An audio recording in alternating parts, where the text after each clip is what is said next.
Hello, friends. This is Pastor Dave, Saturday, April 28th, 2012, and my wife is going to read something to you, and it's titled, Who Am I? And while she's reading, I just want you to think. I want you to concentrate and see if you can figure out who this person is.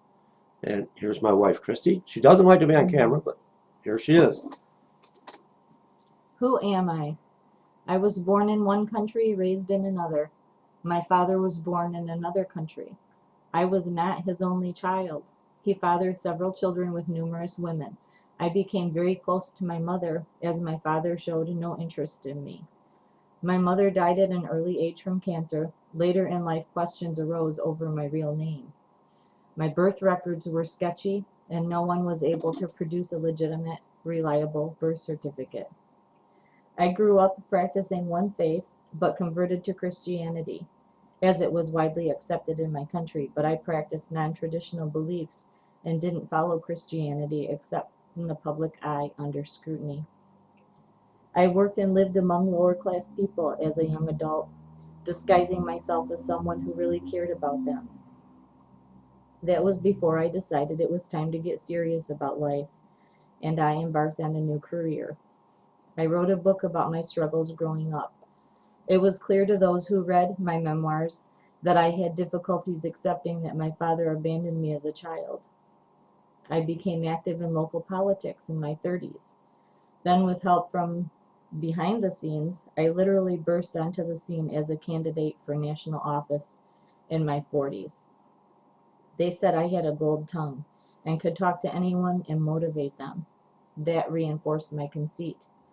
I had a virtually non-existent resume, little work history, and no experience in leading a single organization. Yet I was a powerful speaker, and citizens were drawn to me as though I were a magnet, and they were small roofing tacks. I drew large crowds during my public appearances. This bolstered my ego. At first, my political campaign focused on my country's foreign policy, then on change.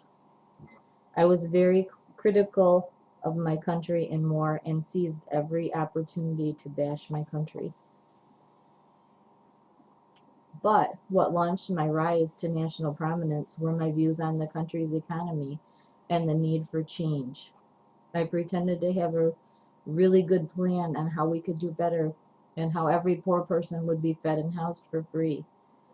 I knew which group was responsible for getting us into this mess. It was the free market, banks, and corporations.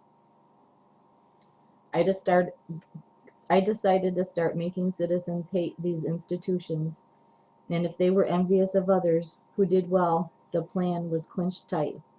I called mine a people's campaign, and that sounded good to people. I was the surprise candidate. I emerged from outside the traditional path of politics and was able to gain widespread popular support. I knew that if I merely offered the people hope, together we could change our country.